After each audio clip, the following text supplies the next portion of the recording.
Good evening, good evening. It's 6:30, almost, as you know, every Monday here, 6:30, Tropical Nomad, and we're here live as usual, and we're live on Instagram, we're live on YouTube, and we're live on Facebook. So remember, the best viewing and listening experience right now is probably on YouTube. So you'll just go SpeakuP Monday, so SpeakuP, all one word, SpeakuP space, then Monday, and that's on YouTube. You'll see Robert Ian Bonnick _SpeakuP Monday, and yep, we'll be live there right now, and you'll be able to hear and see us perfectly. Now, as you know, SpeakuP Monday is Destination Indonesia. Now, most of our stories focus on people living here in Bali, but as I mentioned, it is Destination Indonesia. So tonight is one of those wonderful evenings where we have the beautiful Dessy. Welcome, my darling. Welcome. Thank you. You're very welcome. Thank you to invite me here. Yeah, and in a minute we'll get on to exactly why you're here, which people are waiting for. Now, as you know, we reveal stories. So if you're overseas, for example, let's talk about Bali just for a second now. So Bali, the scene has changed. Mass tourism, like all over the world, has changed now. The model has changed. So with Bali, you know, what we're noticing here is, you know, we have this new dimension opening up. And that's to things like tech tourism, sustainability, medical, health tourism now. And this is where I come in. I facilitate that migration, right? So we're talking tech tourism, that's blockchain startups, innovation, that side of it, sustainability, medical, and health. And I'm known as a tourism architect. So today, it's been quite incredible, actually. We sat down for about 5 minutes before, and I didn't realize. Now, where you're from is Kalimantan, or those from outside here will know it as Borneo. Now, Borneo is the third largest island in the world, which I had no idea. In actual fact, Indonesia's got 2. So that's 2. So what's the other one? The second one is Papua. Papua? Yeah, and Kalimantan is the third biggest island. Yeah. So in the top 3 largest islands in the world, Indonesia already has 2. And then I think in the top 10, Indonesia probably has 3 or 4, because then you've got the other ones, right? Amazing. And then with Kalimantan as well, what I didn't realize is that there's over, 400 different sub-tribes of Dayak as well, right? Yes, that's right. There are 400 Dayak sub-tribes that living separately in Borneo Islands. Yeah, phenomenal.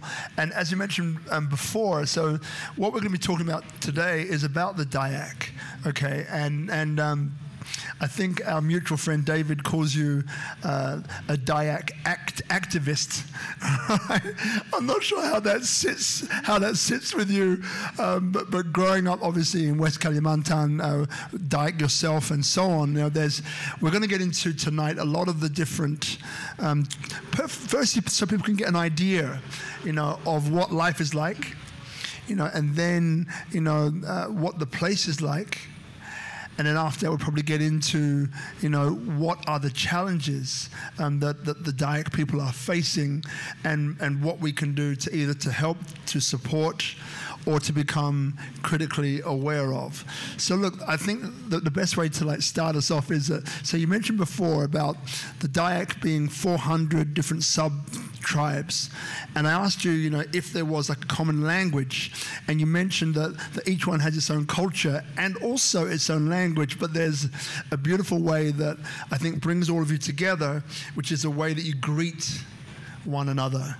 So, are you able, maybe someone here, I know Melanie can probably understand it, but what does that greeting sound like?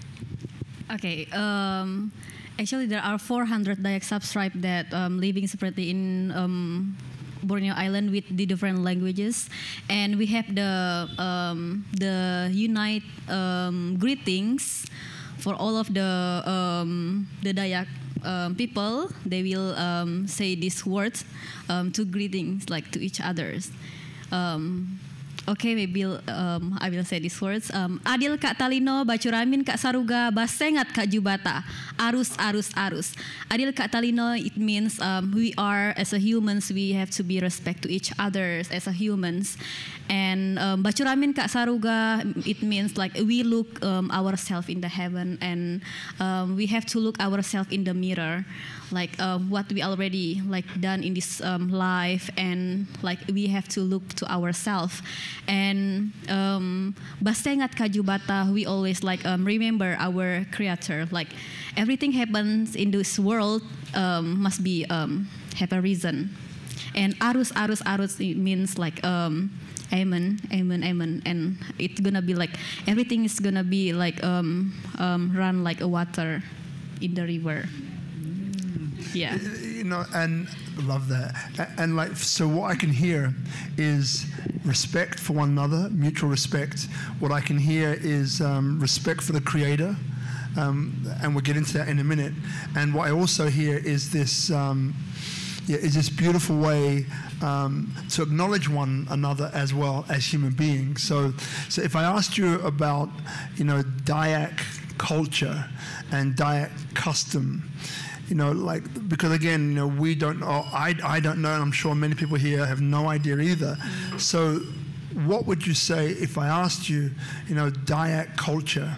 Can you break it down for us so we get a better idea of what that looks like and what that sounds like? Dayak people. Okay, we are a Dayak people. Like our culture actually come from the forest. You know, because we our people like used to live in the forest. Like in the past, we just live like near people who live like nearby the forest. And like, but now we like already like follow the modernizations also.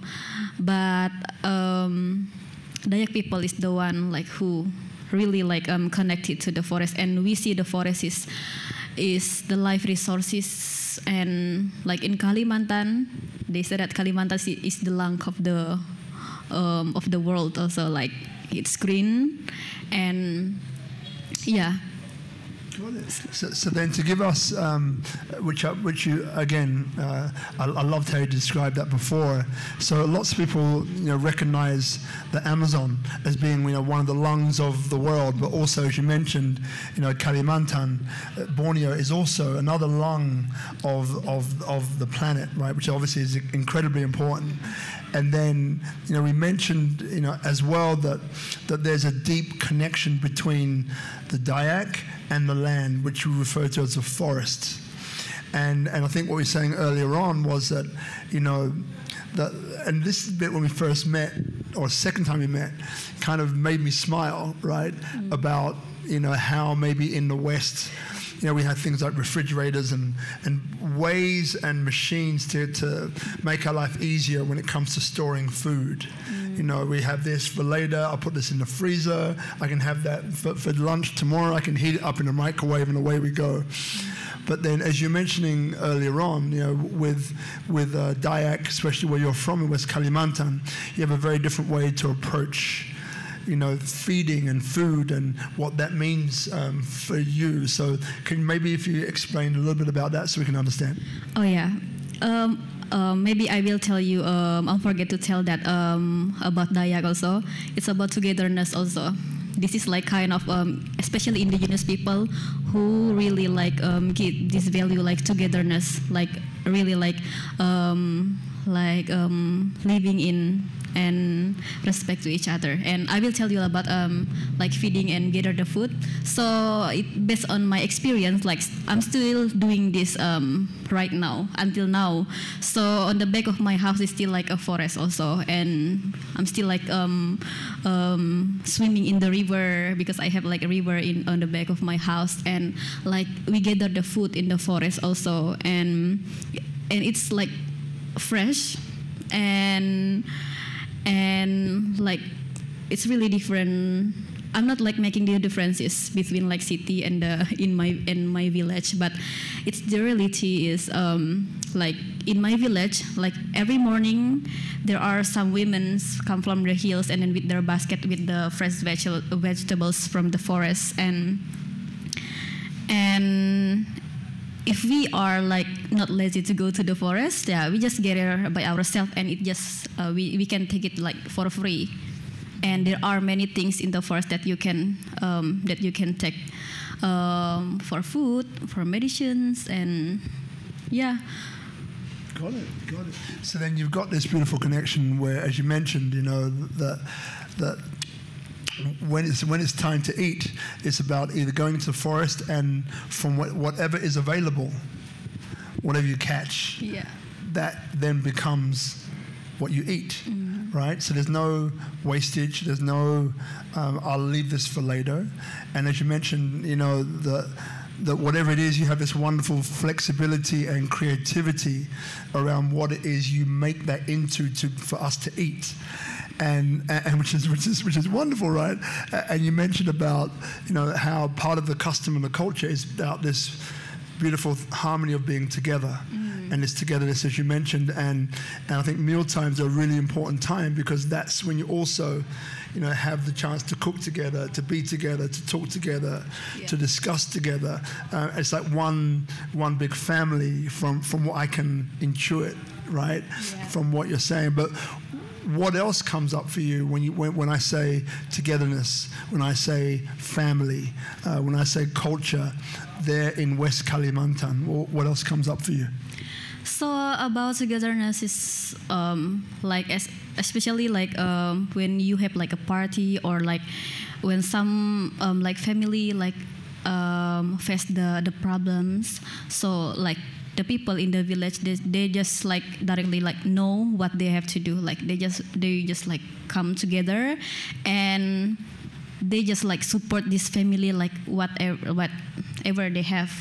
Like even they don't bring like anything. It's not about the material actually. Like they just like come and accompany that family and like they feel like if this family like happy, they feel this happiness, and if this family like being sad, these people also like feel they're sad, and it just like always like support each other, and we can like support people. It's not only with the materials, but only like we are with our heart, and to make this surrounding become warm and joy and yeah. You know, it reminds me as a great friend, South African guy, Richard Harrington, and in South Africa, it seems like every ancient kind of culture has the same thing. In South Africa, it's Ubuntu. Right, and Ubuntu is I am you, right? Because you are me. In other words, you know, I exist because of you, and vice versa. Whereas, I think here it was a guy, Mari Janur, about that was it Takwamasi. The giver becomes the receiver, and the receiver becomes the giver.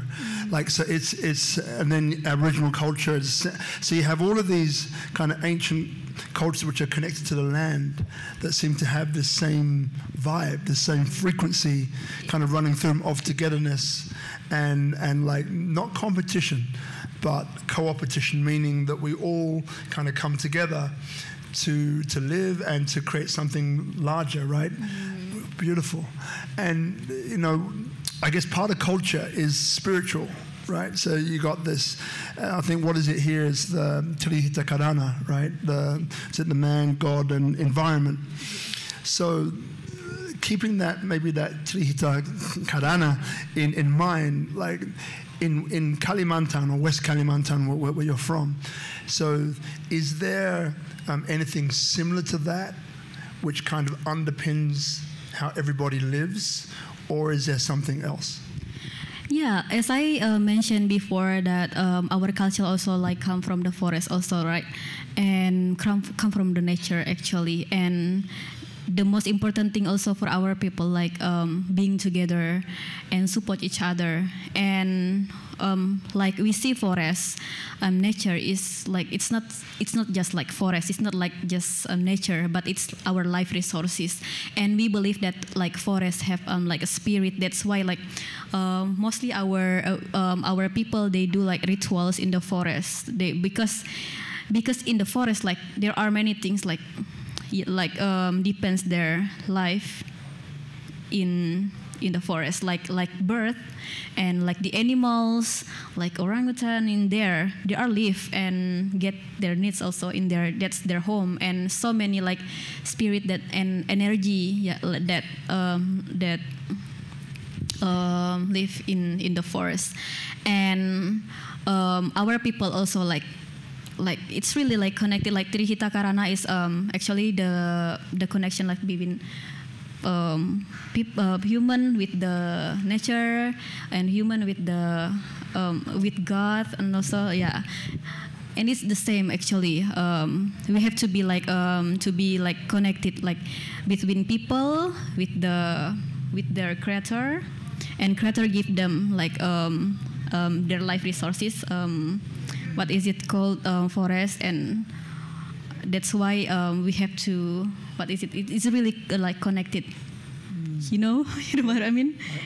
Between like human and then God and your creator. Your creator give you like life resources.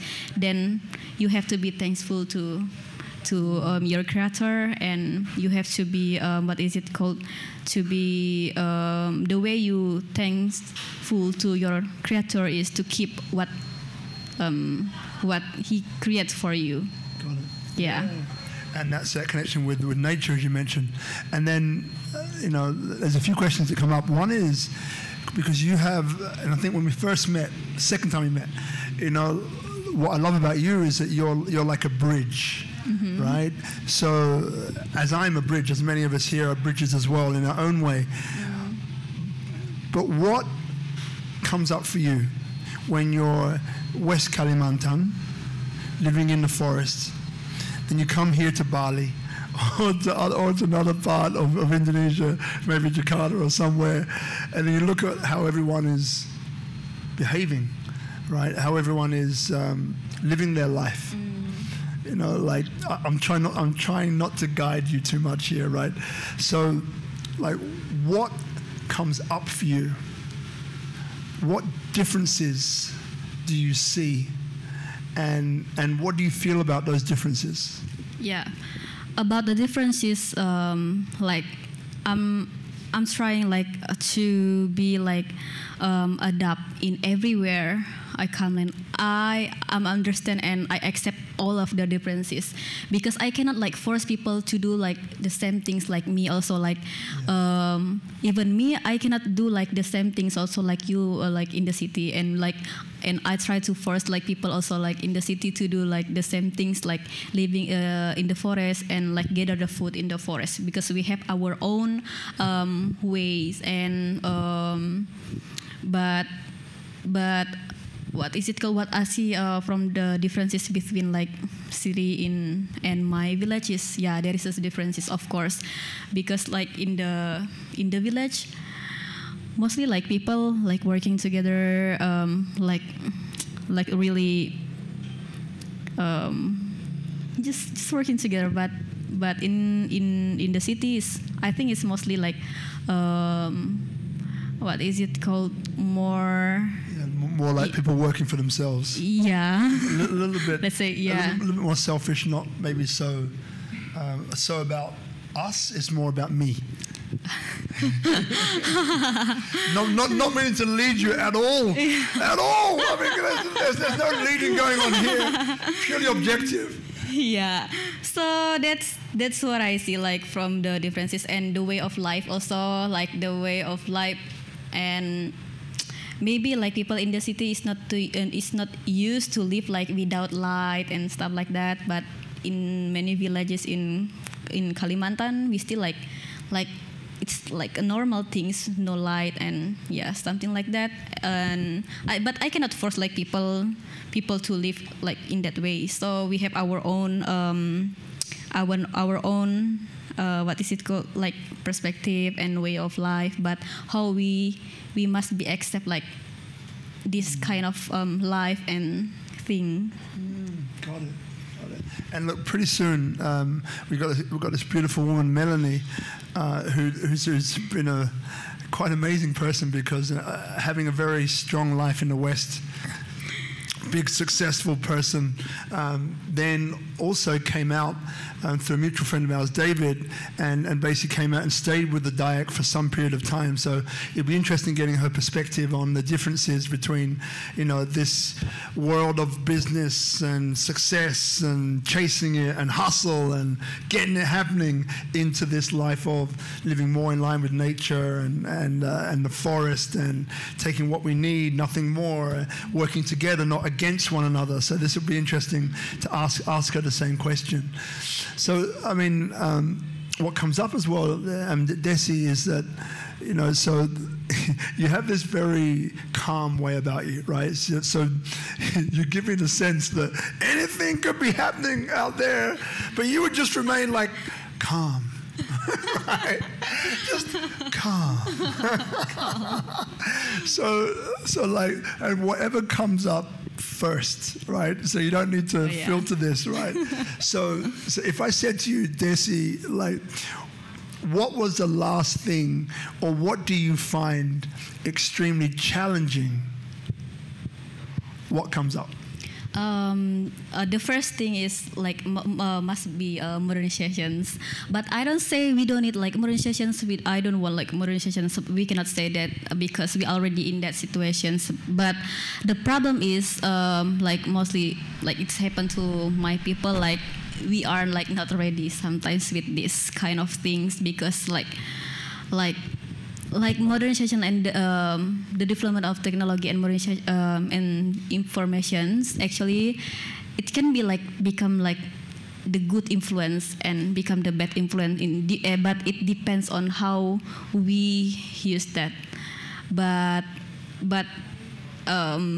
these things, modernizations also like already influence the especially young people, young generation, young Dayak generations, and because of they lose their identity and the values already like lose by over the time. And the second things, the second problems that we face about it's happened to our home with the like forest and our life resources, because now like already like start destroyed, I can say like that, but because it's like the reality. And that's the challenge, how we try to keep this, like keep the ways of life and our life resources. Got it. So as you're mentioning, like the biggest challenge is modernization, right? This modernization, it could be information technology, how that is adopted by the young people, and that then is beginning to, in a way, kind of move them away from wanting to have that more traditional way of living. Yeah. And then you mentioned as well, the second part of it is more about, the forest itself and how that's being impacted by industry, right? Okay, so then the question now for you personally, right? So here's why, and we're going to get into those in a little bit more detail in a second, but, like why is it down to you? So why do you feel the need and the call to be this, as I mentioned before, David calls you, a Dayak activist, right? And he says it with a smile on his face. David is Australian, so he says it in a very Australian way, Australian activist, right? But yeah, so why you? Because why I want to keep this? Yeah, because I love it. Because I don't want these things loose. Because I love living in togetherness. I love this value, and I used to live in this value. And because if you just like know how to respect to each other, how to how to respect with your life resources, then you don't think about like always worry. Because it's really important to to like keep this value, to be like always joy and not worried about like another like people. We just like, oh, we are sisters and brothers, even my skin is white, your skin is black, but we are humans. And these values like what we have in my culture. That's why like it's really sad if like lose. And why is it important for me? Because I love it. Yeah, I love it, and I think it's really important. And yeah, because I just like love that things from my culture. You know, can you imagine like the way we talk with the elders is like different. We have to use the polite words, and the way you speak, you talk with the people like in the same age is different. And it's not to like control you, but it's like teach you how to be respect. And that's the things that make me like really love my culture, and the values like inside my culture is just like amazing. And if just lose and we just live by ourselves and just think about me and me and me, just like worry about everything. Like, oh, tomorrow I have to be like this. I have to be how to survive like for tomorrow. But if we just like being together and just keep these values, you just think, okay, no worries, because I'm still like have sisters and brothers, and if I'm getting sad, they will come with me, and if they getting sad, like I will come with them and support each other, and we never worry about life. Love that. And look, if you're wondering, because we advertised, thank you, honey, we advertised that Bhavna, right? Bhavna Parihar was going to be having a chat to you, and earlier on today she ate something that didn't really agree with her so well. So if you're wondering, like, this guy doesn't really look like Bhavna, the skin color's not far off. I mean, come on. I mean, like hair. Okay, hair might be a bit of a challenge, but that's the reason why it's not false advertising. Is that Bhavna isn't here, but she's probably watching this. Probably at this point she's probably doing this. Head in her hands, people, but she's getting better. So, Bhavna, we love you. Don't worry, there'll be another interview waiting for you. Don't you worry about that. So look, so we've been through a few things now, right? So we understand, you know, that Kalimantan is the third largest island, which is known as Borneo, is the third largest island in the world, which was I had no idea about. We realize now that there's 400 different sub-tribes within Kalimantan, and you know, most of them have their own dialect, custom, culture, and so on. And you gave us a great example of, you know, what is, you know, a way to bring you all together, this thing that unifies all of you, which is this greeting, which I won't repeat, but I'll let you repeat in a minute. Yeah. Okay. Adil Kak Talino, Bacuramin Kak Saruga, Basengat Kak Jubata, Arus, Arus, Arus. I remember the arus at the end of it, which is good. Yeah, so if I say Adil Kak Talino, Bacuramin Kak Saruga, Basengat Kak Jubata, you have to say Arus, Arus, Arus. Arus, okay, arus. Maybe you can repeat what? I can repeat one more time. Adil Kak Talino, Bacuramin Kak Saruga, Basengat Kak Jubata. Arus. Yeah. Oh, there you go.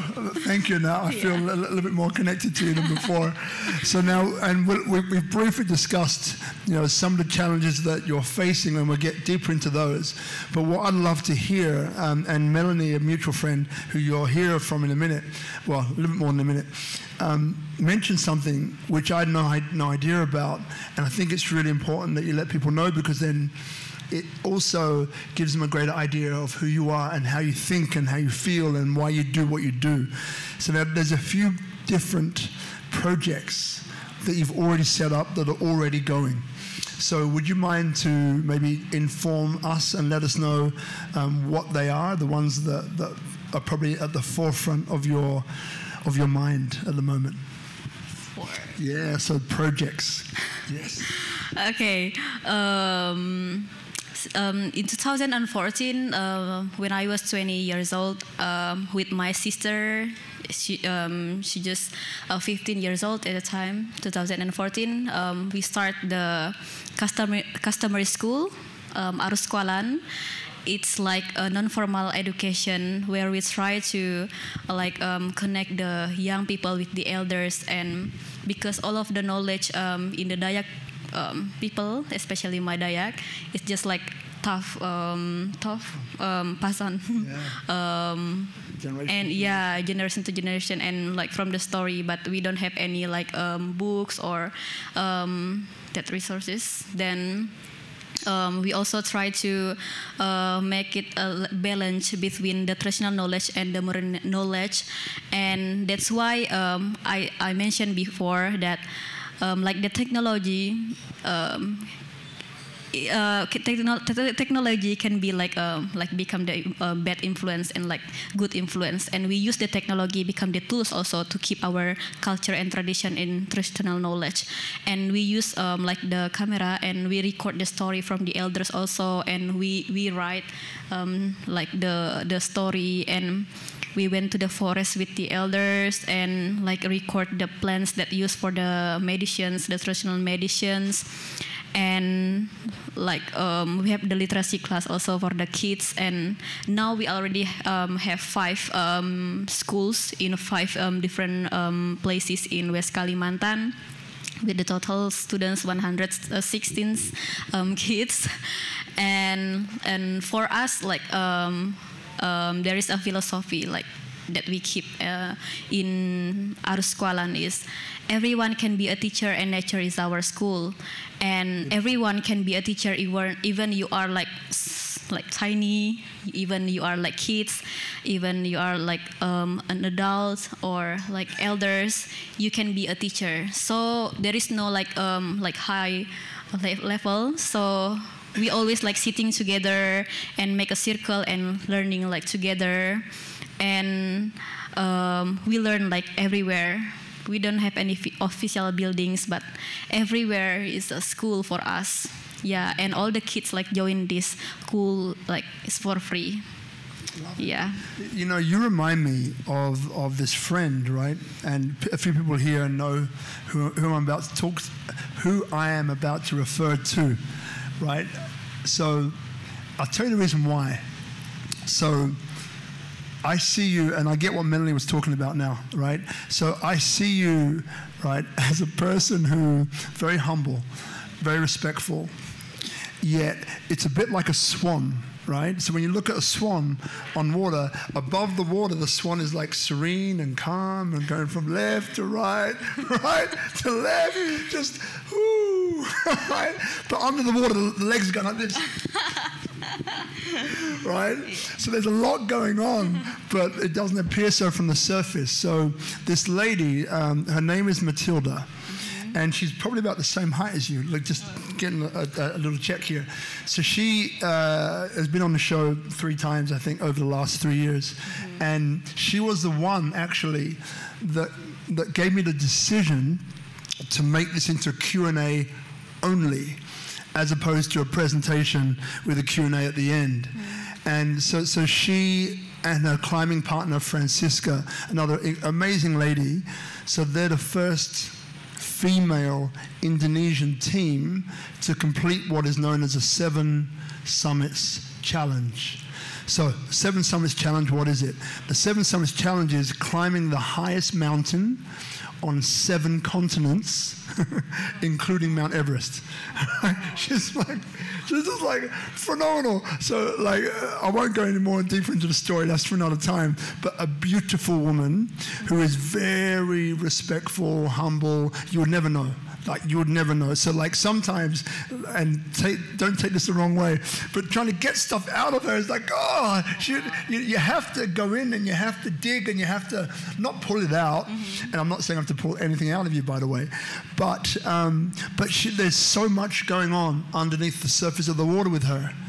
They're writing a book, they're being lauded, obviously, nationally, recognized by the government. Jokowi sent them like a Twitter message and all this other stuff. Like, really, but she's all about empowering people and cultures, especially ancient ones. So because climbing is a spiritual thing, right? You know, when you climb some of these mountains, you know, there's a connection to the land that you have.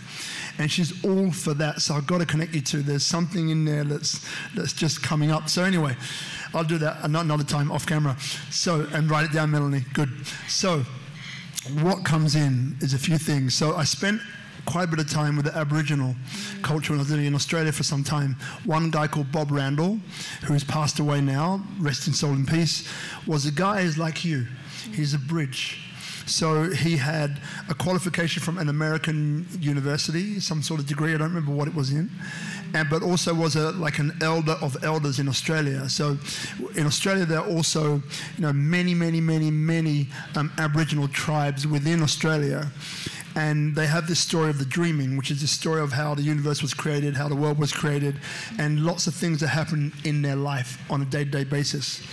So each one of them, each tribe has got a story of the dreaming that is complete in itself. But when you helicopter view, when you come out, you realize that all of these stories come together as one giant story that connects all of them. In the same way as your greeting connects all of you in Kalimantan, this story of the dreaming connects all of them. And Bob Randall knew all of them. Very special guy. So I got to spend some time with him, which was some golden time. So the question that comes up is, when it comes to the Dayak, and in a minute we'll get into some of the challenges that you're facing, but when it comes to the Dayak, you've mentioned already about this beautiful contribution, right? Lungs of the planet, along with, as I mentioned, the Amazon, right? You've mentioned this connection between human beings and nature, which for you is a forest, right? You've mentioned togetherness, which is this beautiful thing about not being in competition with one another, but recognizing, acknowledging one another. This connection to God, right, which is, again, Trihita Karana comes in, which is, man, God, the environment. And you mentioned, some of these spiritual customs that in Kalimantan some of the tribes have that connect all of this together. So the question then is, if I asked you, what kind of future would you like to see, okay, when it comes to the Dayak people? And the things which we're going to go into later on, like what kind of future would you like to see? So the future, like for Kalimantan, is Kalimantan must be like still green, like must become the lung of the world, and the Dayak people still become who they are. And their life resources must be must be sustainable, and must be keep and protect, and must be there. Yeah. I love to see that. I don't want everything loose, whether our life resources and our identity, because our identity also come from our life resources. So that's why, if we lose our greens, like forests, then we lose our identity also as a Dayak. Yeah, because it's not only the plants in the forest that we use for food and medicine and stuff like that, because this is special things also from our traditional knowledge, is to get the sign from the animals. This is cannot teach to the people, but we just learn it from our experience. And for example, we know the sign from the birth. When they give the sign, it's gonna be the bad things happen, or about the weather, and so many animals also will give the sign, and you cannot teach that, you just feel it and experience it.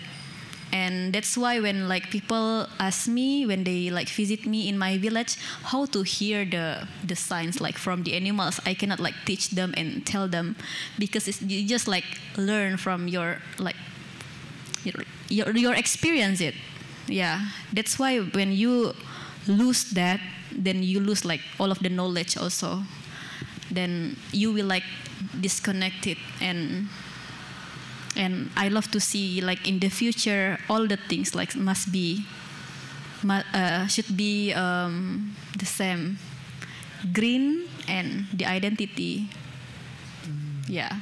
Love it. You know, two things come up. One, how good is your English? Like, like how many languages do you speak? Like, it's got to be, let's say, Indonesian, Bahasa, Yes, maybe really. Balinese, and then obviously you got your dialect there in Kalimantan. Like, My first language is Dayak Simpang language, and I speak some Dayak tribes language, like Dayak Ahe language, and just a little bit Dayak, what is it called? Dayak Aye language, and I speak Bahasa, of course, my second language, and I try to improve my English.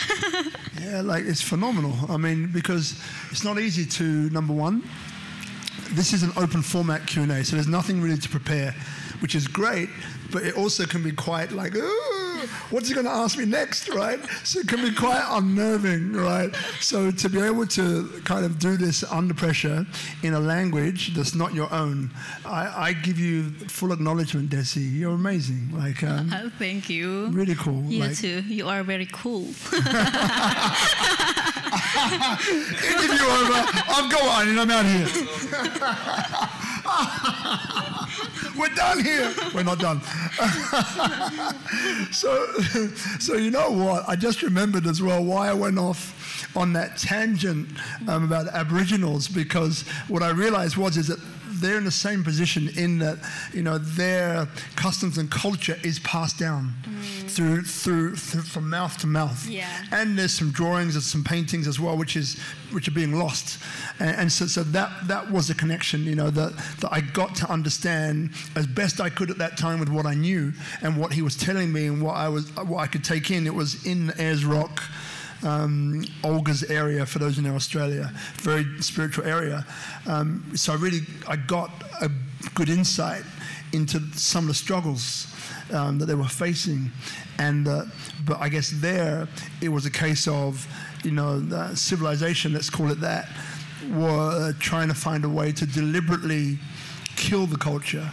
You know, by this thing called a stolen generation, which took babies from one location and resettled them somewhere else, away from their dialect, culture, and all the rest of that. Like, look, but the world is full of these stories, I know, but that was a struggle, right? How do we connect our lineage all the way through, passing that ancient wisdom all the way through, when it's a wisdom that's passed from mouth to mouth?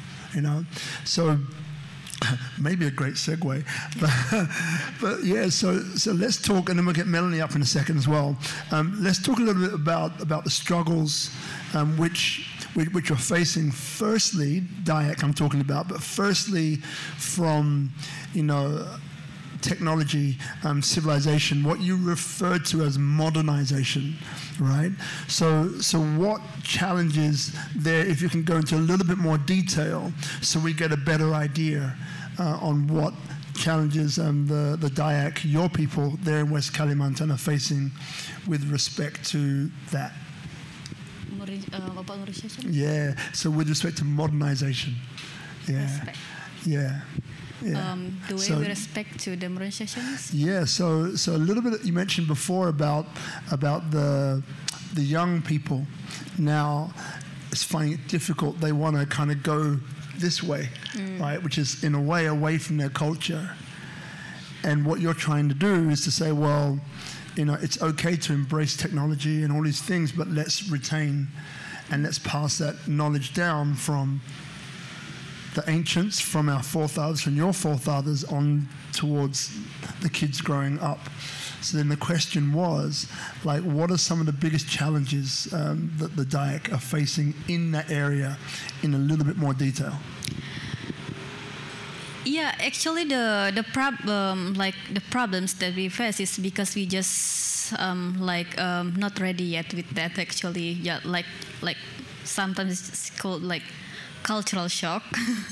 Yeah, we're not ready yet with that. That's why sometimes it can like influence the young people, like it's more like let's say like modern, and left the left the traditional things, and like traditional things just, let's say like it's something old and it's not like modern and something like that, and yeah, that's like the smartphone. You know, like the smartphone can what is it called? Make like the people, even the kids with the smartphone, they just like become a zombie, like just focus with their phone, and then like they don't care about people like around them, because like in the past, but still like it's like lucky me because our kids in the village, they still like playing together and climb the trees and like jump to the river. It's just like special things, you know. You just like being like together with your friends, and you can feel this joy, and it's really health also for you, because you just like move your body, and with this things like smartphone, it just like make what is it called? It's really influence the togetherness things. Yeah, you know. So it kind of blocks that, you know, because you're saying before that togetherness is a really big part of your culture, which is beautiful, right?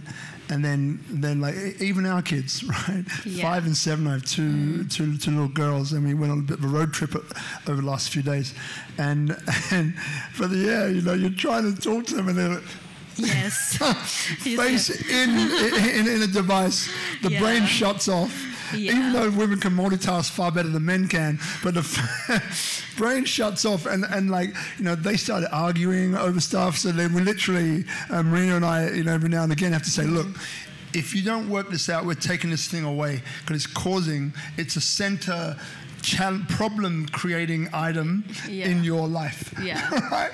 So yes. So I have a little bit of an appreciation. Yeah. And another thing is also like because of the because that technology, we see like from the bad influence, because I thought before that it can be like become the good influence for so we just tell about the bad influence, like that things can start the competitions between like what is it called? It can be, what is it called? That thing start the competitions among the community, you know, because conflicts. Like people want to show themselves, like, oh, I'm ego. Want to show themselves. Oh, I have like smartphone, and then like they can like access like all the information is really like easy, and sometimes like they don't like really like absorb these informations, like they just like absorb all of the informations, and that's why I told you before that if like people not ready with that, so it can be like a bad influence for them. Got it. Yeah. So look, what we're going to do in a minute. So Melanie, come and join us, darling. So Ayuba, you're going to pull focus on the camera. Pull focus. So what we're going to do is, so now Melanie is going to join us. Now, Melanie, I'm going to let her introduce herself. This wonderful Irish lass, right? Who, if you can come a little bit closer, actually. Yeah. So they can pick us up over there as well. All right, cool. So are you in? I think we've got you in. So what we can probably do, yep, we've got you in. Great. Oh, yeah. So, right. So now, for those of you watching, remember, you know, for the best watching and viewing experience, probably on YouTube, the most accessible. Right, YouTube, SpeakuP, one word, Monday. So SpeakuP Monday, and you'll find Robert Ian Bonnick in front of it. But just come there, and you'll hear and see everything perfectly. Now, I was wondering, because now if you look at the camera, you are now Dessy. So I'm not sure how that one's gonna go down at home, but I'm sure we can work it out. So listen, Melanie, welcome to Speak Up Monday. Now, I think what would be really great is for you just to give a little bit of background, maybe a couple of minutes on where you've come from and how you came to meet this beautiful Dessy as well. Yeah, sure. So my name is Melanie, and I'm the founder of Her Story, which is a storytelling movement for women. It's an empowerment program for women. And I suppose to rewind back to my childhood, I was weaned on the National Geographic. That's where I learned what it meant to be a woman, really. So seeing Dessy today in all of her beautiful traditional jewellery beadwork, that for me would be the definition of a woman, in her power, rooted in her culture, proud of her culture, and that diversity of humanity that the National Geographic gave me. I wasn't a very cool kid, you know. I wasn't too popular. It's not a, you know, everybody else was into like Britney Spears. I was down with the National Geographic. So that always stayed with me, I suppose. And I worked in the advertising industry, and I learned really powerful communication skills. And we were always talking about storytelling and what stories really matter, and why do we tell the stories that we tell. And it grated with me because I knew I was missing something. So I was in London and I was in Paris, and then I thought I'd take a detour to Kenya before I went to New York. Well, I never went to New York after that. And I spent time with the tribal cultures in Kenya, and I was envious of their rootedness to the earth, their connection to the earth, the wisdom, their presence, their depth of presence, and the richness of their culture and their origin stories. And I craved this connection because we've lost a lot of it in the West. In the name of modernity, we've lost so much of our humanity. And so I came to Indonesia. I was feeling the call for a long time. And I would have grown up with, like in the National Geographic, there was no mention of Bali. It was all Borneo, Komodo, you know, Java, Sumatra. So my calling was to go to Borneo. And the first weekend I arrived, I went to this amazing event that David Metcalf hosted in Soulshine about the Dayak culture. And it was like just this perfect alignment. I knew there was something special there. I knew I got the bug. And so David was telling me about Dessy, and I was just so intrigued that this 25-year-old girl she's already founded 5 primary schools, indigenous schools, at the age of 25. As you say yourself, Dessy, you've no husband yet, but you have how many children? You've been very busy, 160 children. She's amazing. She's too humble, so I'm here today to give her a boost because I've never seen anything like it. Somebody who could hold the respect of the elders. They really are so in awe of you, and yet so adored by the children. You see her calm tonight. You want to see her bouncing around the room with 50 kids, and the dancing and the music and the crack. It is just wow to witness. So yeah, that's why I'm here. Love it. And you know, great timing. So now, but just quickly on you. So you work with some of the biggest clients in the world, right? Yeah. Just give it a bit of a what, so people get an idea about you first. Global brands like Adidas and Google and God, I'm going blank now. Absolute Vodka. Why is that coming to mind? The Irish flavor cliche now. And Audi and Volkswagen and yeah. There you go. So then here's the thing, right? So you have this wonderful Irish lass who has been working in the highest levels of that whole medium of storytelling, advertising, marketing for some of the biggest companies in the world. And then you get this call to leave there and to come closer to here. And then going through that, you met a mutual friend of ours, David Metcalf, who can't be here this evening. Could have been interesting having the 4 of us having a quick chat. There you go. And then you find yourself meeting this wonderful, beautiful girl here called Dessy, and you realize what's going on. And then through that, you get to spend time with the Dayak as well, right? So you get to literally have this full immersion. By the way, if this interests you, David, we'll give him a plug later on.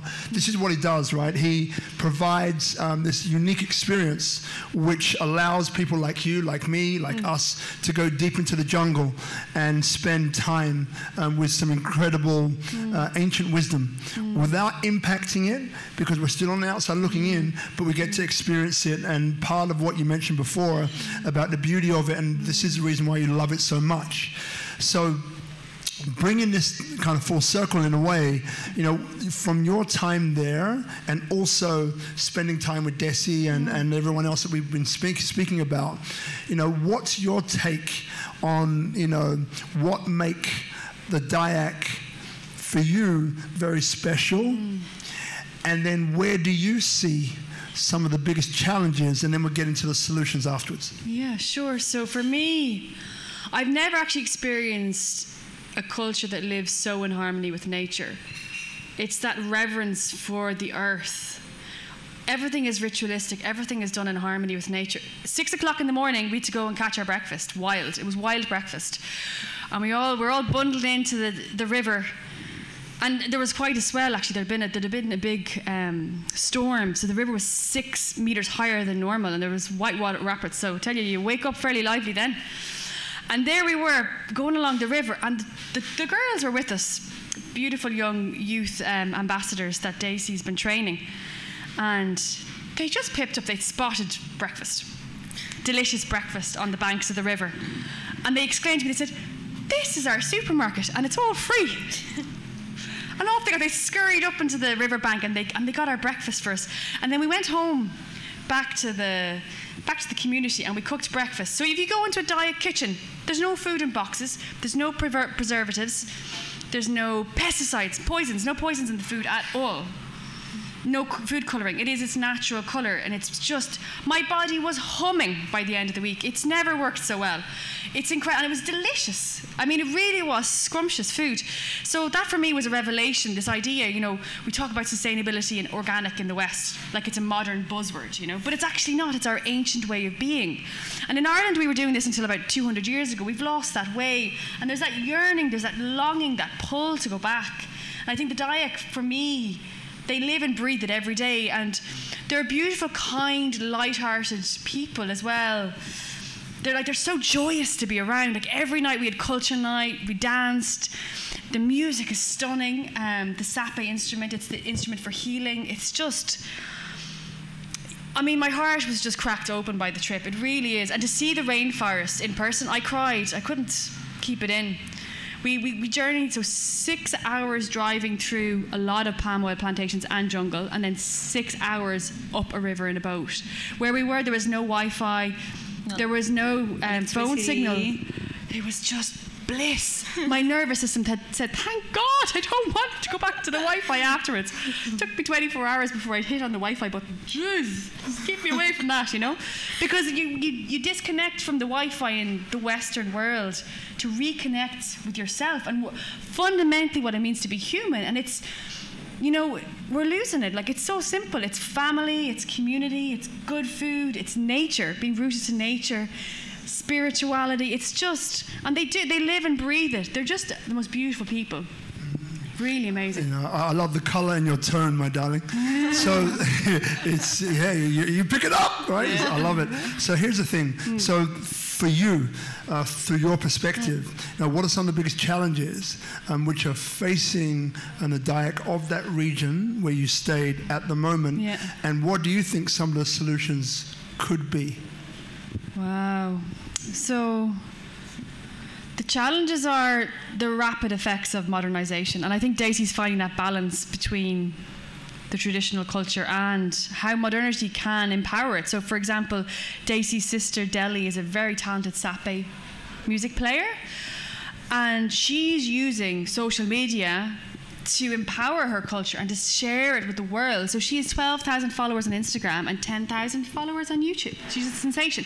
And she's, what age is she, 21? Yeah, she's 21. young. So that's really amazing. That's a wonderful example. If you use the internet for good, this is what it can do. You know, she wears all her traditional dress, and it's just, she's just wow. They're just most amazing dynamic family. Other problems Dessy was talking about, and I could witness it actually with the few kids that did have access to smartphones, they become quite selfish, which is really bizarre for a culture that isn't fundamentally narcissistic. So one thing that I noticed about the Dayak is, you go into the bathroom, and I didn't see my reflection for a whole week. If there's a mirror, it's cracked or it's dusty, because narcissism is not in their nature, which I just thought was really wow. And I was delighted. Like, it really was a revelation for me. And also the clocks and the walls as well, they're all frozen in time. They don't bother with batteries for clocks. Sure, why would you be look at the time? Just be in the present moment. And there's a real beauty and a magic to that, and it's how it's preserved going forward, because of course selfies and smartphones make children, I would argue that the narcissistic pandemic is far worse than COVID, you know. So that's a real misfortune. And I think the solution really is the work that Daisy's doing and how she supported and empowered, because I witnessed on the ground how she was transforming these kids. We went to one village where it was a new village, you'd been to only 3 times, and so the children were gradually coming out of their shell, you know. But the kids that she'd been working with for a few years, they were the most dynamic, interactive, confident, engaging kids. It was just wow to witness how transformed they were, because in the traditional Indonesian education system, it's very similar to the West. It's the industrial system where the teacher stands up at the classroom and talks down to the kids. But Daisy has this beautiful, it's very feminine way, it's this beautiful flow, there's no hierarchy, and everybody's a teacher.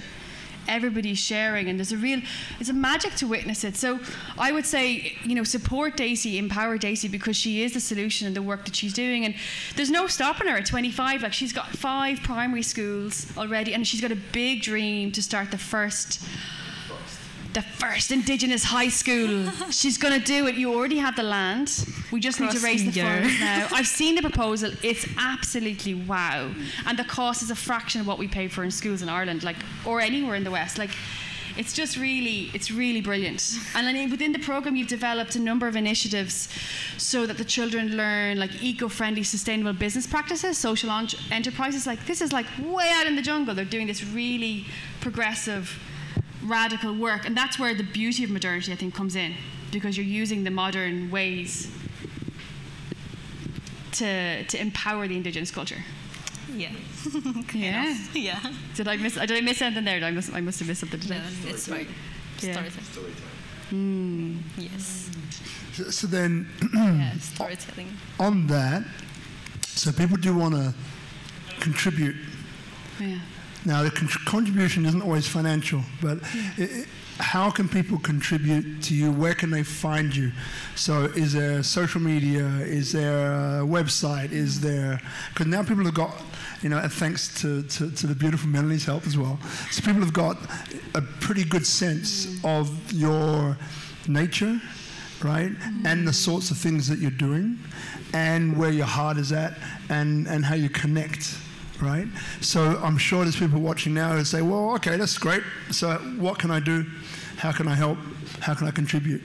Yeah, actually, you can connect with us. We have a website, www.aruskualan.com. And you can follow us on Instagram also, because I put all of our activity in there. I'm going to interrupt you there, because there is no way that anyone would have got that website address. So break it down. If you want to break it down, you break it down too. So just very slowly give people that website address. If you want to spell it out, even better. Yeah. www.arus, Kualan, KUALAN.com. Check it out. One more time. KUALAN. Boom. Yes. Beautiful. And then the other ones on Instagram? Instagram also, Aruskualan, ARUS, underscore KUALAN. Amazing. Yeah. So why I want to share this movement and activity is not about I want to show what I'm doing, but I try to encourage also like people maybe who have the same vision and mission with me, like outside my community.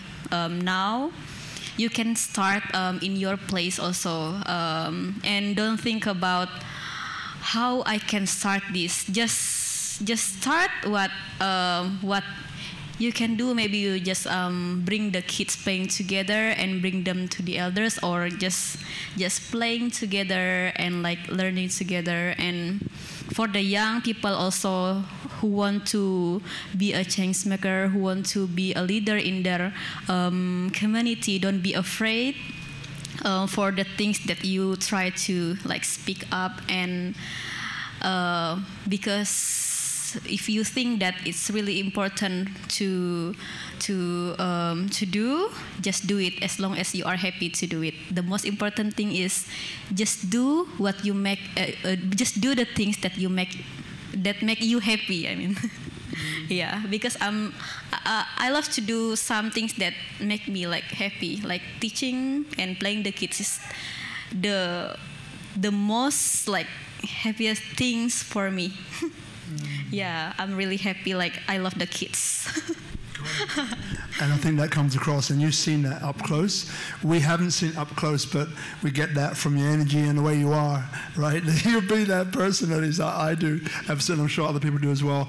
And we will have some questions coming around pretty soon for you, Jerome. But before we do that, just want to, now this one I don't really think we need to dwell upon, but one of the things that we were going to talk about a little bit was, the fact that, yes, there is industry in Kalimantan, which is endangering this lungs of the world, okay? This lungs of the world location. And I think that most people here know what mass industry is. I don't think we need to force feed it down your throat. But the things which I really enjoy to focus on is a solution, not necessarily the problem. Because again, attention goes, right? Where energy flows, where attention goes, energy flows, and results follow. So if my energy and my attention is on what the problem is all the time, all I get is more problems, right? And I agree that by solving the problems, then we get ourselves to another place. But again, I do love to present, something that has a rounded feel to it. So having said that, what are some of the biggest challenges facing you from that perspective? From the industry? Yeah. Yeah. Actually, I don't really know about the industry and stuff like that. But what I see about my home that already destroyed. I don't what is it called? I don't say the what is it called, the situation? No, not the situation. What is it called? What the question? Oh yeah. So you're saying that in your home, these are the effects that you notice, right? It might be less trees. It might be deforestation. It might be. I think we spoke a little bit before about some of the main industries in there is about trees, right? Yeah. I mean the industry. I don't say the industry it's not good or something like that because everyone try to survive in this world, right? But what I learned from from our elders is take what you need, not what you want. So even I don't say the palm oil plantations in Kalimantan it's really bad, blah blah blah, something like that, because maybe you can build that industry. I'm so sorry to mention. So you can build the industry and maybe it's needs, but the things that you have to think also the balance, because if you want to survive, you also need to think what the things that can make you survive in a sustainable ways. And I don't say the industry is not good or it's bad, something like that. It can be developed, but must be balanced with another ways of life, like forest, for example. So because we need it, because in this I say, I cannot say modernization is not good or I don't want modernizations, because we already live in that situations. It's same like industry. We already live in that situations, but how we have to see something that important behind and beside that, in here, for example, we built the house and so many houses already, but how we need to think also about another things that make you like survive also. Yeah. Got it. So it's that understanding of, we said, what does it take what you need, not what you want? Yeah, just take what you need, not what you want. So, because if you take what you need, you just like, okay, I need one glass of water. But if you say, I want the water for like, one is different. One is not something that you need, but sometimes it's something that more than what you need. Yeah, just take something that you need, not what you want. Got it. Got that, yeah. Now, Jerome, I think you had a question. So what I'll do is, if you just move your foot there, Dessy, and let's see if I can give him this mic. Yeah. So, Jerome. Hi, Dessy. Hi. Good to reconnect. Good to see you tonight. I'm happy about social media sometimes because I didn't even know you were here. So I had the privilege, like Melanie, to go to a beautiful place twice, stay a week with your family. Yeah. And the last time was last year this time, and we had a beautiful trip in the deep jungle. And exactly what you said, and I love your description earlier about, I could feel the passion.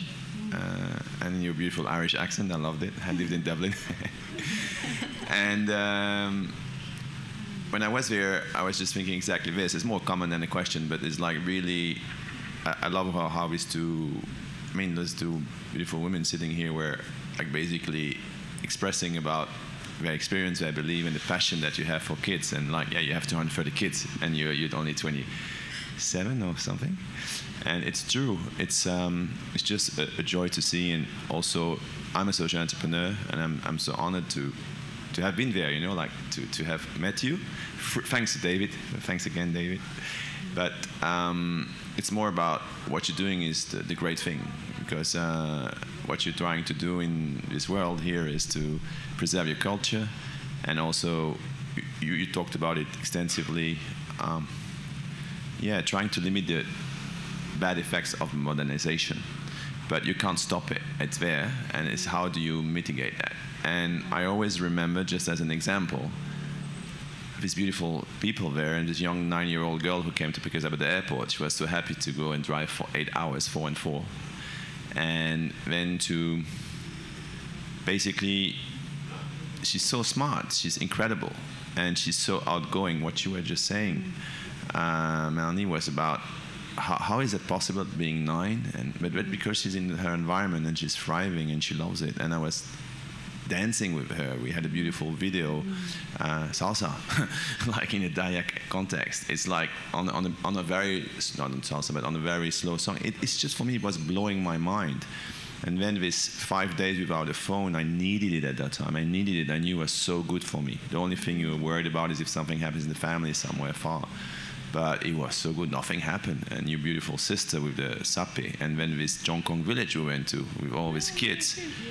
And it's just like they hadn't seen a foreigner since 1975 when an accident of a helicopter or something was there, and some foreigners came to check because some foreigners died. It's just like we're in another world. And they were talking about these Dutch missionaries in the 70s. I'm Dutch originally, and it was like, what? And it's just like how happy they were, and they did 3 ceremonies for us, and I felt so humbled, you know, like about all this, and just in being what I'm trying to express, and it's not a question, it's just the gratitude I have for you people, and yeah, for these moments, because we forget, we create this world, we in a so-called modern civilization, even in Bali, there's so many things here that remind us from the West, and we should learn from your culture. And as you rightly said, it's when you travel in Kalimantan, it's full of palm oil plantations. It's very sad to kind of see on one eye, you know, but then, yes, people have to live. So I love what you said. It's part of the picture. It's what it is, and you need to accept it. And it's not right or wrong, it's what it is, but how do we make it better? And so much wisdom, and I just encourage anyone to go and do that, and go there just for a week. and just immerse yourself, because you get back to your roots, to your life, to anything. And for me right now, I'm starting a new business here in Bali, and I'm very much inspired about nature, and that's thanks to you. Partly, you're part of that journey, and I didn't know that last year, but the supermarket, that concept of the forest, you have supermarkets in the forest, you just eat. It's just incredible. I said, how is that possible? And you know any plant, all you guys, you know, we drank from the water from a bamboo. We drank from this, and everybody knows that it's just, it's the medicine, you know, it's the forest is the medicine. It's yeah, they heal you. Why do we have invented a total different world? I call it a parallel world with pharmaceutical industry and all that. Why do we need this? Okay, these are a lot of philosophical questions. So I don't have a question, I just wanted to thank you for all that. And I'm so happy to see you here tonight. And I'm so happy also, thanks Robert for bringing her on the show, because we need to support it. I just look at the website. It is important to, yeah, maybe financially you need support. That's what I think is a good thing. And what you create new leaders, and that will change Indonesia. And that's important that in these islands, it's a huge island, but it's not so many people. That there also these leaders are fostered, and you are just a fantastic messenger bridge, and you're doing it. And we need 10,000 of Dessys in Indonesia. Beautiful, brother. Thank you, Jerome. Respect. Yeah. So what now? We're probably beginning to come towards the end of this for today. But when you hear something like that from a person, now Jerome is a as you mentioned, a solopreneur, but he's got some amazing things going on. Has been here for like a while, very well connected, and in that space, I know a little bit of the project that he's going to be launching soon. But it's fusing, you know, tech, blockchain, right? It's fusing this with sustainability, which is very powerful. So when you hear someone like that who's been there outside of Melanie, like what comes up for you? What feelings, what emotions kind of come up? So the special things, like I'm really like, if people like happy because of what we are doing, it's the most like strong things, you know, like yeah, rewarding, yeah, yeah. So there is no like special things for me. Like I'm really happy if they are happy. Like it's special things also for me because I can like share this happiness, and I can share a love, and because the things that I want to do is to share a love as much as possible to like everyone. Like this is like the rule for us as a humans. We have to be like love each other. We have to be respect to each other, and it's kind of sad if we see like war and something like that. Because we all like humans, you know, we live in the same earth, we breathe in the same air. Even you, if like somebody like hit you, like you can feel that, you know. That's why if like people who come to and visit me, spend time with me, and then when they are back and they are feeling happy, I cannot like say anything. I'm happy with that. I'm really happy, and like and I feel like really like connected also with these people. Like yeah, it's really like touching me also because they can accept my perspective, and I can accept their perspective, and this is like what we call human. And yeah, I'm really happy with that. And thank you very much also. This is how we call, even you come from the different, different country, or different colors of skin, or different colors of hair. Yeah, but we all humans, and we have to share this love and happiness. Yeah. and look, thank you, darling. And yeah, thank you. And Melanie, to you. So what we'll do, right? So two closing comments. We'll start with you, Melanie, and then we'll finish with you, and I'll probably come in the middle somewhere, and that will give you time to think. Right? Oh, we have a question. Ayub, come on, brother. Well, just here. So, first of all, I would like to say I'm so proud of you for what you've been doing, and it was amazing. I'm just wondering about the life at the community in Kalimantan, because I've never been there, and I have lived in the remote area before. I have been in West Sumatra, Mentawai Island, and also Sumba for traveling.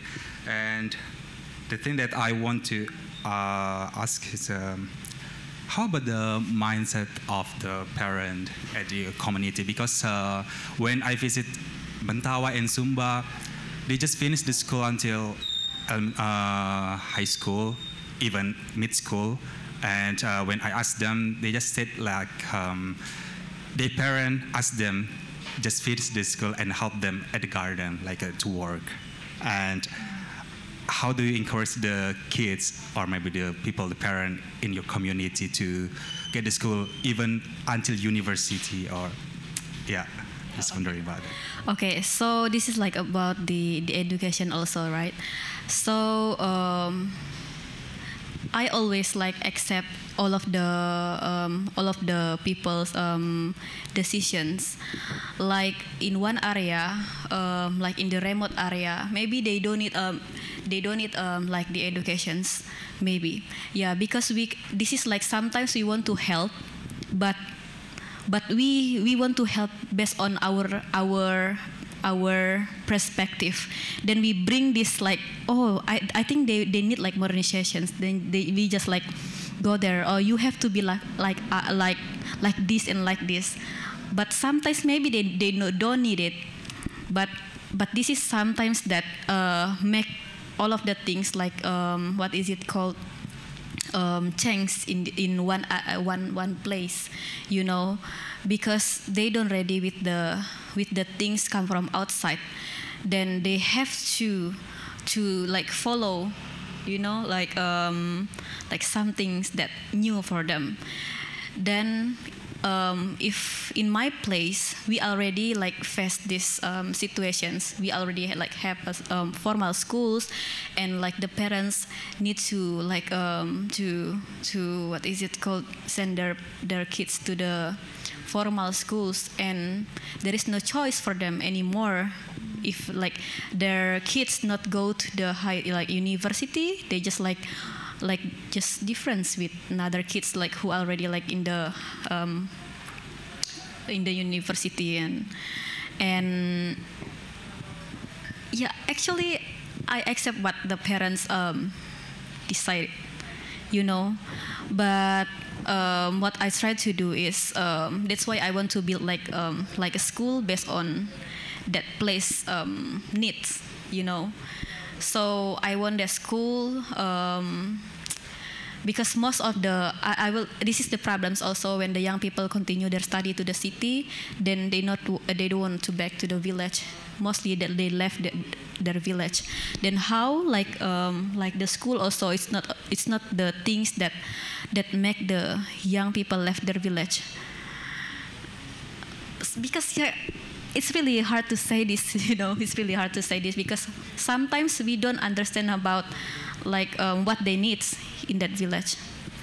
So maybe they don't need like education, or yeah, let's say like this. But I try to not help actually. I try to work with them and see what they need. If they need like in education, and the parents need like their kids to what is it called? They have to go to the university. Yeah, I will like go with the kids, and yeah, let's like see the education is the things that you need in your life. Let's work with this together. But if I come to the village and then the parents and say we don't need it, like because we try to keep our way of life, and yeah, I try to understand them and I try to accept that. Yeah, because this is really important for. This is also like really important also for. I'm so sorry to say this, like people maybe from outside or like the organizations or yeah, whatever is that, who try to help people.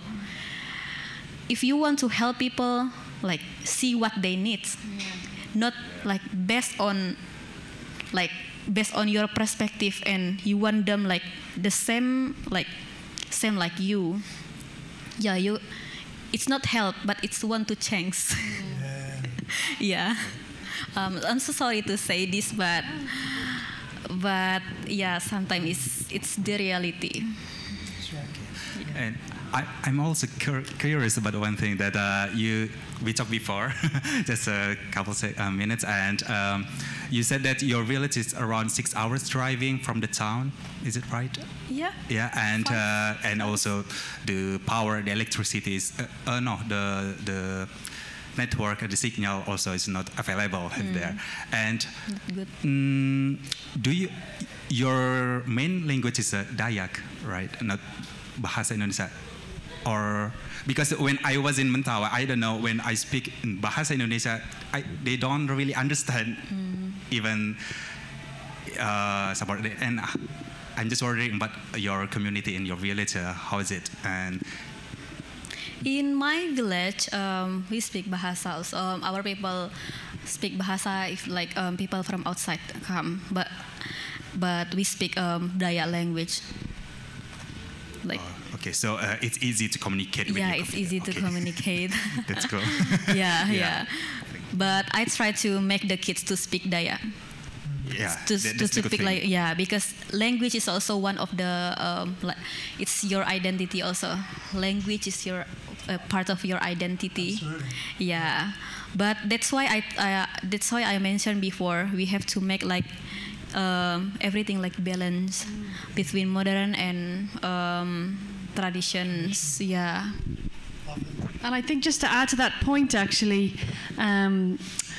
Dessy, you're a great role model for your community because you went to university and you've taken on the learnings from university and brought it back to empower your village. So you're sitting here as a brilliant communicator. She majored in English. You're a great communicator because of your experience, but you've also got that rootedness to your village and the empowerment of your community. And your sisters have followed in your footsteps because Dewi was the first person to record the stories of Dayak women. That was her thesis. She majored in history. She's just graduated, and she's back in her village now and working with Dessy in the customary school. So I think you're brilliant role models for the power of when you use education for good. But sometimes we don't need it. And I talked as well. I said to you, you know, we when you talked about your culture shock when you went to university, I said, but you have to catch that too, because this idea that because in the West we have access to so much more information does not mean we're wise. We have a poverty of wisdom in the West. We're suffering at the moment. And there's all this information. It's just clogging up the airways and our hearts and our souls and our mind. And when I go to the Dayak people, I'm rooted in this wisdom. And it's so refreshing. It really is. That's such a gift. And you and your wisdom and your joy and your fun, but you're so wise for your age as well. It's really, really special. I feel like what I'm about to ask may have just been touched on by what you just said. Firstly, this has been really thought-provoking, and it's been really interesting sitting here and hearing about your achievements. And I want to acknowledge everything you've done. It's really impressive and very cool. I have a big value around education, so I really respect what you're doing. And I'm curious, actually, to hear about your experience at university. Maybe you could talk about that. But what I wanted to ask was, again, from a limited perspective of somebody who's grown up in the West, between the UK and America. Well, I grew up in the UK and I spent a decade in the States. You know, I see all these budding technologies, and I see both their benefits and their drawbacks, or at least some of them. And, you know, I wonder about how people can, you know, you've touched many times about living sustainably, and you've spoken about balance. And I think that there is a middle ground where we can utilize the benefits of these technologies and try and mitigate, as much of the downside as possible by living this kind of more balanced and aware lifestyle. And I wonder, as somebody who maybe mirrors my human experience coming from, a more native upbringing and having engaged with the West like you are here and like you did at university, how you potentially see, that balance and the wisdom that was just alluded to. How much do you feel of the promise of these modern tools is maybe mundane, given the wisdom that you connect to culturally and in your community and in your broader community naturally anyway? Does that make sense? Yeah. So mundane, do you think it's even, is it necessary? Do we need it? Like mundane, is it in the context of, in comparison to the wisdom? Yeah, like for example, you're here, you're on a podcast, there's a number of cameras and lights, and this is being broadcast to people who could potentially hear you anywhere in the world right now. Yeah. And I've had telepathic experiences in my life. That doesn't mean that I necessarily harness it regularly, but this is quite an effective way of communicating to people en masse. But then, people are addicted to being on their phones, so that's the kind of downside, and I guess I'm asking, where do you draw that line between the wisdom or the benefit that comes from these modern tools, and where do you feel that they're distracting people? And like the lady on your side mentioned, people getting lost. There's a people are getting lost. Does that make sense? Yeah. So, actually, it's also necessary to tell the story also, use these tools also with the, for example, that's why what I said before, I want to share what I am doing. It's not because I want to show up, but I want to share to the people. Maybe some of the youth, for example, in another part is in this in this world, who want to do the same things maybe with me, but they still don't have any encourage them to start. Then that's why I try to share my story, and I try to share what I'm doing, because I want to maybe just share, just start. Because you have this, the same people who have the same vision and mission like you also, and it's not only you who walk through this journey, because there is another people also. That's why it's really important to use this kind of marine sessions to be functions, to be useful. Because I told before, it can be bad influence and good influence, and let's use the technology become the influence, become the tools also to connect us to one people to another people, as a tools also for us to speak up, as a tools also for us to keep the culture, one tools also for us to keep the cultures and traditions also. You mean Yeah.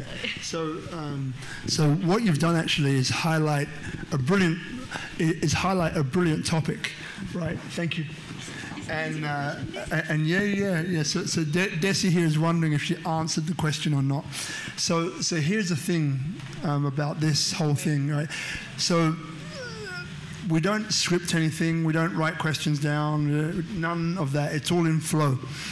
And the interesting part is that sometimes the questions that are asked, it's actually not important that we answer them. It's what is triggered by the question, and we speak to that. And oftentimes that's what we're supposed to do anyway, which is the whole thing about flow, which actually I remember when the 3 or 4 or 5 of us met, it was a pretty in flow kind of a day. But the reason why I bring it up, because brilliant point, next week we have Lana Reese. Now, Lana Ann Reese is the founder and director of Pro Education. Oh, wow. Correct. And we were there last week. Do you see what I mean? Amazing. Do you see what I mean? That's how it works. Incredible school. Amazing school. Incredible school. The school where we were on Thursday, where you gave 5 talks and workshops. Daisy was on a roll. I have no doubt she was on the roll, right? So the founder of the school is going to be the speaker sitting in your chair next week. Yeah. That's flow. Yeah, so Lana's been a friend for a while, right? Let me rephrase that. I've known Lana for like a while, and I believe we have a good connection, but we don't hang out, right? You know, she's got kids, husband, family. I've got 2 kids, family. But there's always been a common connection with us, right? So I'm really happy that she said yes, right? So next week she'll be on. And for those of you who don't know, so here in Bali, there are, so I work with the Temora group, have done for many years. And so Temora Gallery is this, it's like the first family lifestyle education, recreation-based center where you have food and beverage, boutique offerings, health, wellness. Like, it's an incredible spot. But what makes it very proximally located is that it's in the middle of 5 international schools. Montessori, like French, like there's 5 international schools around us, right? So. Wow. So here in Bali, if you're wondering, I've got kids, should I move to Bali? What's schooling like? Like from here to here, and from there to there, and here to here. Like, the options are kind of extraordinary. And one of the things about Pro Education is that, I grew up in London, England, similar to my friend over here, and, but then I moved around a bit. So the education system here, there's so many different types of ways to learn. I mean, even with Montessori, we were talking about Montessori school the other day, and that the kids become teachers to other kids. So it's almost like, hey, so I choose this thing to work on. Okay, what is this thing? This thing is called, say, calculus, maths, right? And it's like, so I go to teachers and say, hey, this stuff here, maths, I don't really know the answer. Oh, last week, Melanie, who's another kid in the class, did that. Why don't you go and ask them, right? So you scoot off, I scoot off to Melanie and say, hey, Melanie, I'm looking at this thing here, and then you teach me, which is phenomenal, right? It's like, this is not the rote learning way of education, as you mentioned before, of I'm the teacher, I know everything, listen to me. Which is broken. It doesn't work, right? That's just testing my memory recall. It's not testing whether I've understood or not. So we had another really great, beautiful woman, a friend called Bianca Raby. Now, Bianca Raby, to me, is one of the future of education. She is what we call a learning designer. Learning designer, like Bianca Raby, another Aussie, right? You got to meet her.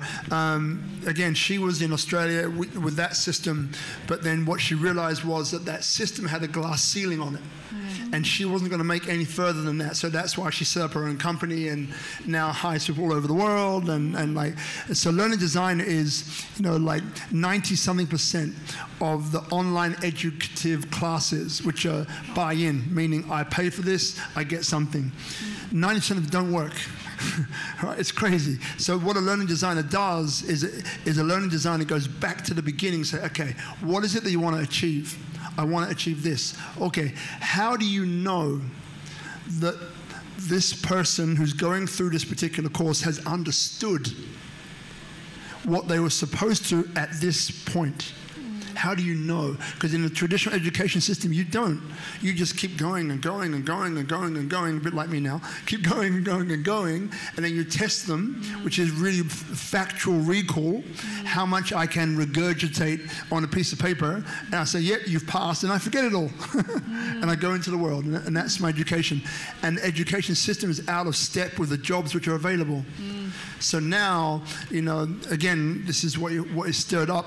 Now, like with our children, where we want to, and Itchy's kids as well. Sorry, Itchy, bring you into this because you're a remarkable man. Four kids, right? So it's about creativity. Yeah.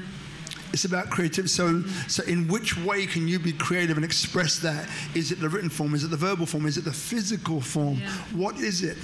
And let's go with that, right? And in a way, you create your own learning pathways. It's really interesting. So a learning designer goes deep into that and creates ways and feedback mechanisms for you to know they've understood that before they move to that. And understanding, so I can look, but I don't necessarily see. Meaning I can go to your home, I can look at the forest, but I don't see what you see. But I'm looking, but I just don't see it. So it's a bit like that. So next week with Lana and pro-education, like Montessori is different, pro-education is different again. And they've got their own learning pathways and methodologies, but it's all about empowering the individual and treating this wonderful, big word, repository of knowledge, right, called a child, right? How do we not educate, but how do we allow this person, this child, to realize what's important for them and then to follow that through. One other guy, very interesting, has created this test, and I'm going to have to remember who he is. I think it was Benjamin. Created this test where at a very young age you can test kids' natural pathways for learning, which is crazy cool. So imagine the concept, right? If I can understand from the age of 2 or 3 or even younger, let's say, like what kinds of things that I'm attracted to doing naturally, right? Then would it be a better use of my time to do the things that align with that? Or do all of this other stuff which I'll never use, never care about, never want to know, and is wasting my time and interrupting my bandwidth, right? So these are the sorts of education pathways which are beginning to come. And I'm a mix of excited and scared. Because it's like, as a parent now, what do you do, right? All these different options, and then the price points are over here to down there. It's like, what do you do? I don't know, right? So we're working it out as we go. And the last thing which I'll leave you with is this thing called feedback analysis, right? Which is fascinating, right? So feedback analysis, one guy, I'll have to check who it was. Okay, so 3 ways to know oneself. In this world, especially here in Bali, it's like, do you know yourself? Yes, I know myself. Okay, how do you know? So the first way is, I meditate. I love meditation, okay? I sing it from the hilltops, right? So I meditate, and through meditation, I get to know myself. Okay, great. Except studies and research has proven that we have this thing called a bias. Right? So we see the things that we want to see, which isn't necessarily the truth. It can be, but the odds are kind of stacked almost against you a little bit, right? Well, actually quite a lot. The second way is by asking other people. So, great, but as human beings, the way that we're wired is that we like to ask people who already like us, who we know already like us, who are going to tell us the good things, not the bad stuff. Because we don't really want to feel pain. We want to move away from pain towards pleasure, right? So therefore, this works if you get people who can be honest with you without the fear of upsetting you. Right? This is what you're good at, Dessy. Da, da, da, da, da, da, da. The third way is called feedback analysis. So feedback analysis is about you literally looking back in your life. And now you, Dessy, right? We didn't get onto this tonight, but I bet if you looked back into your life when you were a young kid, maybe you asked your parents, right? Maybe it's a mix of all 3. And you said, I'm doing these things now, right? I'm creating 5 schools. I'm running 5 schools, right? I just really I'm a bridge between the Dayak culture and the rest of the world, right? I'm doing this stuff. I'm being an activist, right? As David calls it. I'm being a Dayak activist, right? What were the patterns in my life growing up that were already leading me towards this direction? And that's feedback analysis. It's by going back and looking. So, for example, some people, the biggest fear for most people is public speaking, right? One of the largest fears we have in the world. Now, for some people, when they were the age of 5, 4, someone thrust a microphone in their hand and said, hey, go and talk to people. And they got up and they just grabbed the microphone and said, hey, this microphone is mine, right?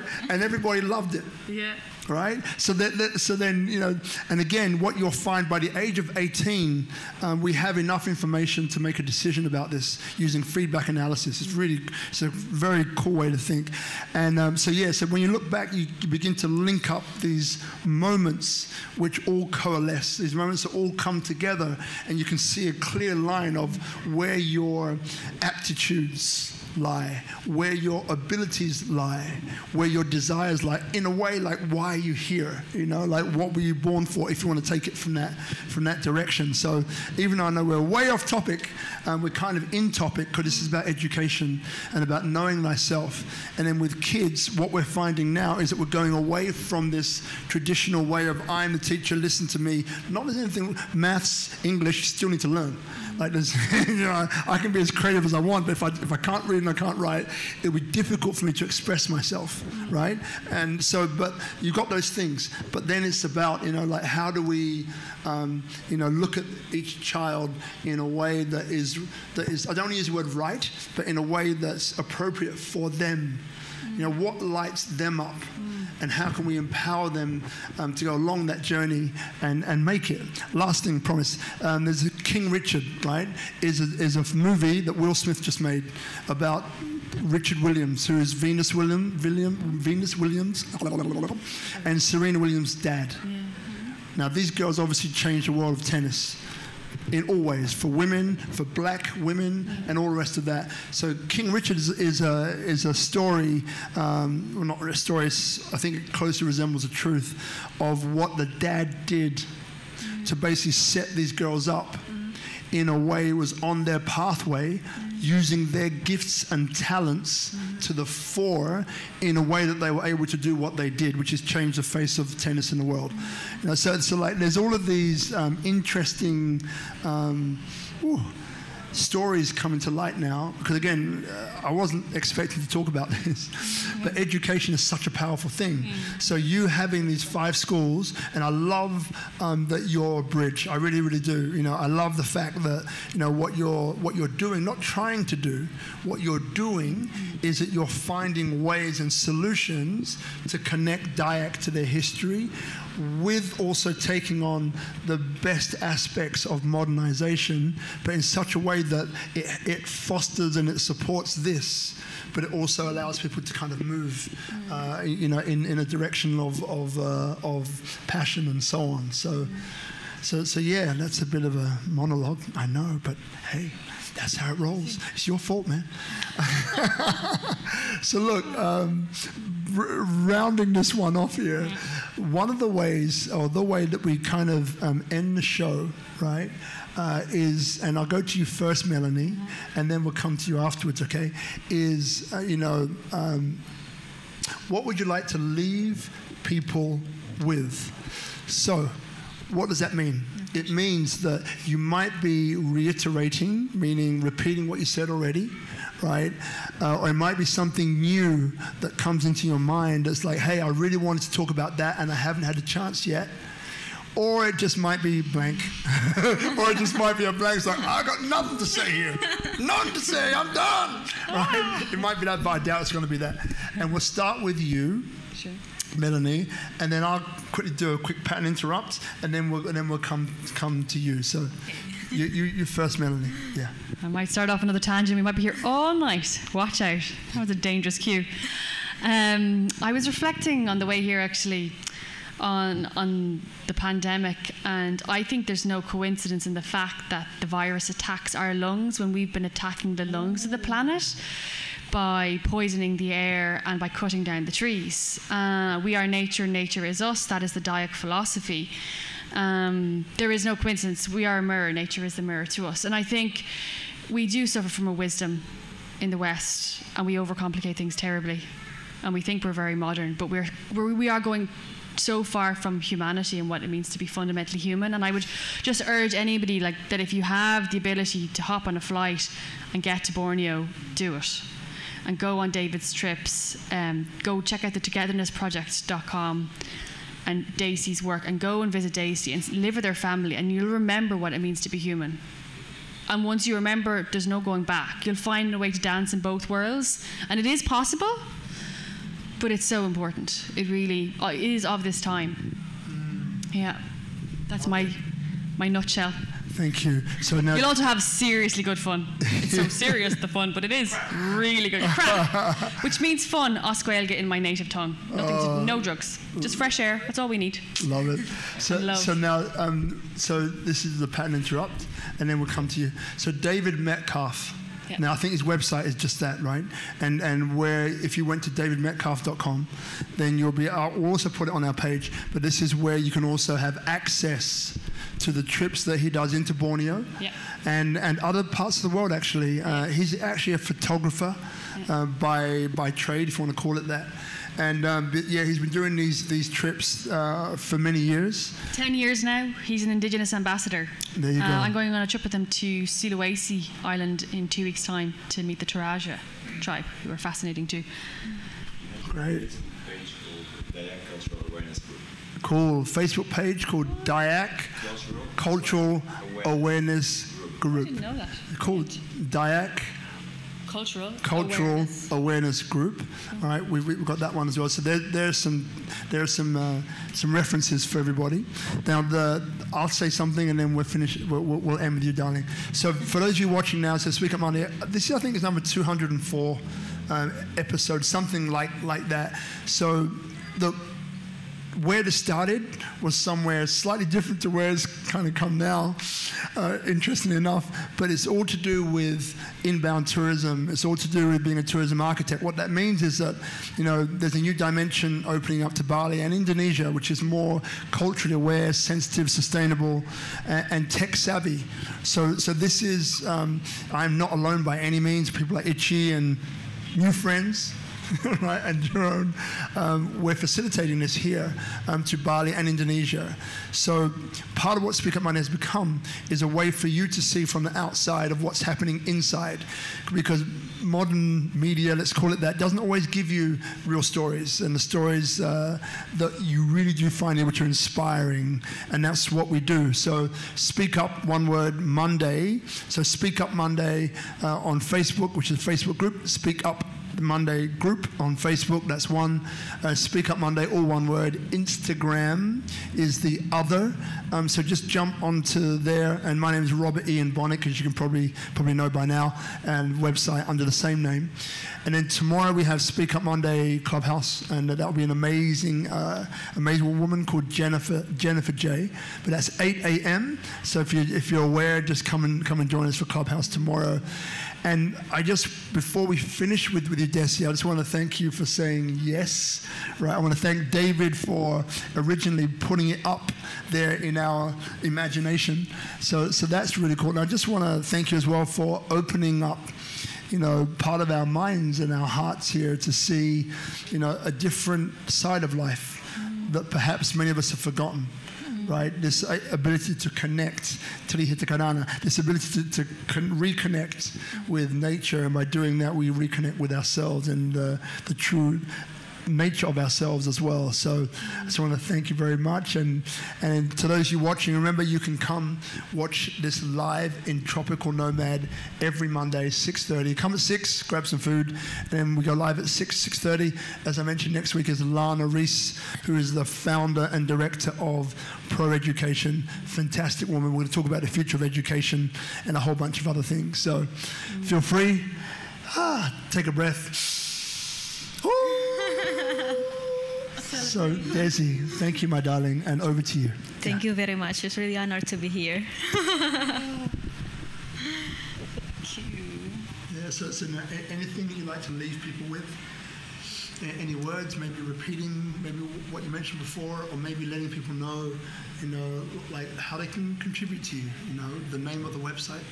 That's also good. Yeah. Okay. You can connect with us in our and visit our website in www.aruskualan, ARUSKUALAN.com. And it's the same also in our Instagram, arus_kualan. So you can follow us, and it's really welcome for all of the people also who want to like sharing, like visit our school, because we can actually learn from two sides. So our people, our kids can learn from the people from outside, like the outside people also can learn. So it's not only like there is no like special like knowledge and like which one like the important things, like everything is really like important, and once again like balance is really important. And the one thing that I want to tell to the people is the way you treat the nature, it's gonna happen to you like the way nature will treat you. So because this is one of my campaign also, to tell to the people like, actually I am like people from the forest, let's say like this, because if I like go to the forest, I'm being wild. So that's why I want to tell to the people like, because now, let's say like Kalimantan increases, so I would like to tell to the like people, industry also, like we cannot say like industry is bad or good, but it's really good to see like another side of our life. Is the sustainable life, and if you want keep like survive in this world, you have to see like something that make you like survive like sustainable. Yeah, that's all from me. Thank you very much. Thank you, everybody. Thanks, Tropical Nomad. Round of applause, guys. Thank you so much.